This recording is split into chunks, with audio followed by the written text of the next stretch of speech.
Alright, now I've created that little intro video so I can show you the next most important thing around this video accessibility stuff. So what I want to do is I'm going to take you through YouTube, and that's where I post everything, but you could use Teams as very similar.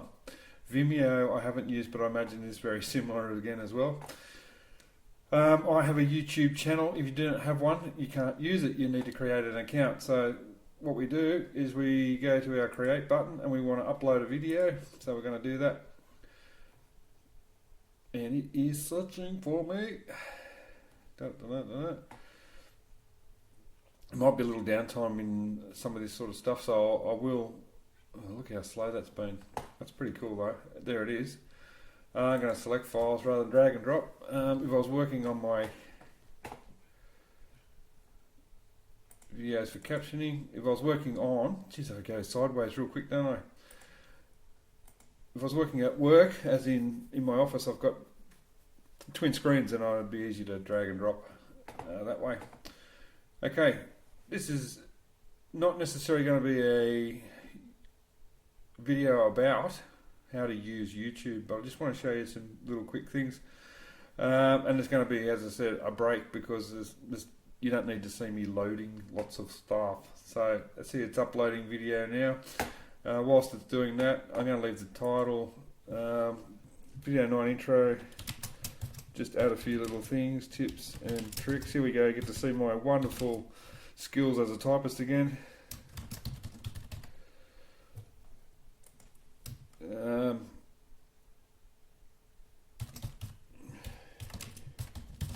Just make up a little blog there. You've created the video. Now what?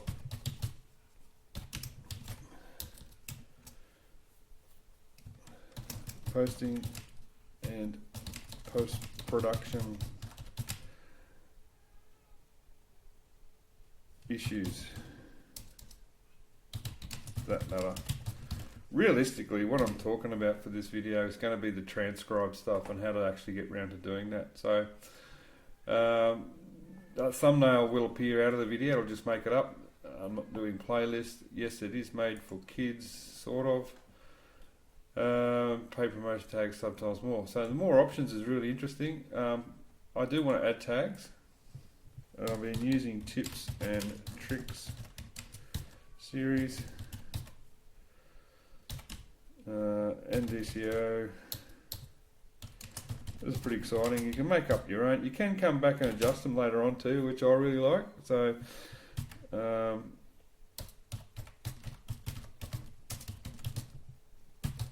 it's easier when I had this going before, when I was doing lots of videos one after the other.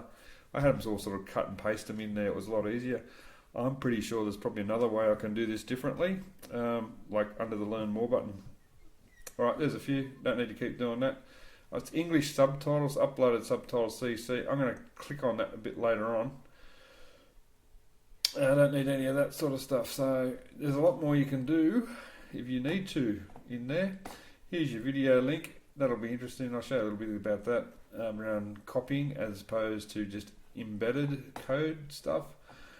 Alright, I'm going to pause it here now and come back from when this is uploaded. It's going to take, you'll see it's 20% already. Yeah, not too bad. If I was at work, it'd probably be done by now. Anyway, I'll be back.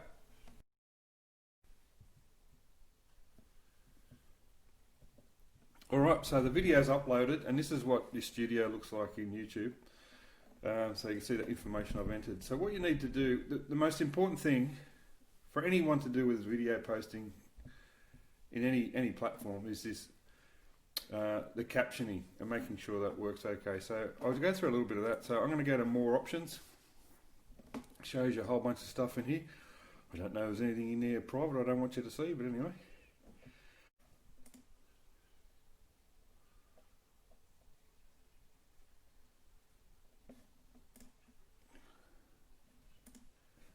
Finally got there. That took a little bit of getting to, didn't it?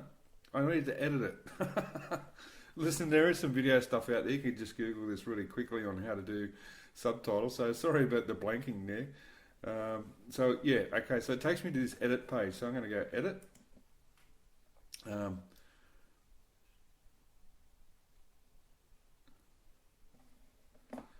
don't mind that. I've never seen that before, by the way. So there you go. Let's hit play button. So what you're seeing here is the transcript on the left-hand side, but also on the bottom here. What I'm interested in is playing the play button and checking on the left.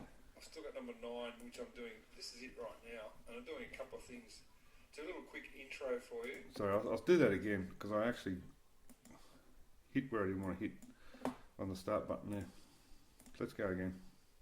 So welcome back. I'm just going to take you through the next sort of series of where I'm up to with this video overview of UDL accessibility feature stuff. So far, so good. That's working fine.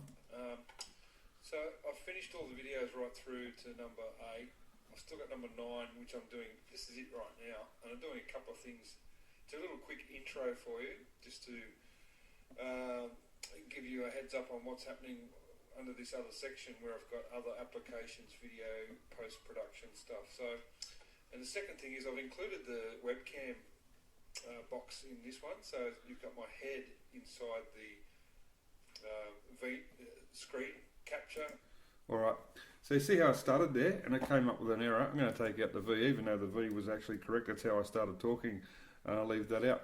The other thing you're going to know, so this is how I just go through. I've left, originally when I started looking at this, I actually changed the numbers 8 and 9. So there you got 9 and 8.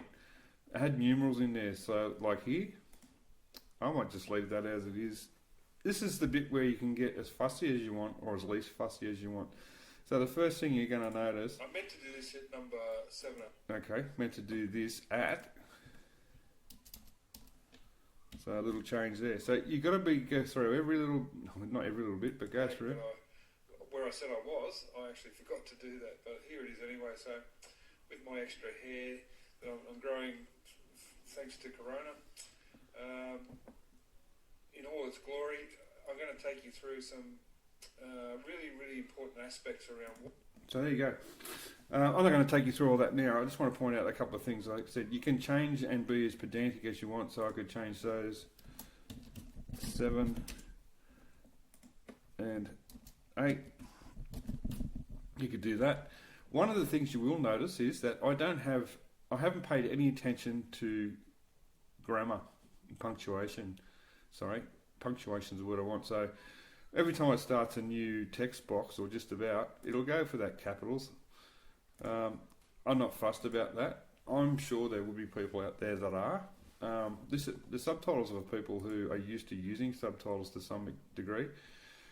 Sometimes though, I will go through and make some minor punctuation additions depending on what the context of the conversation is, or if there's a problem with the way I've said something and need to break it up.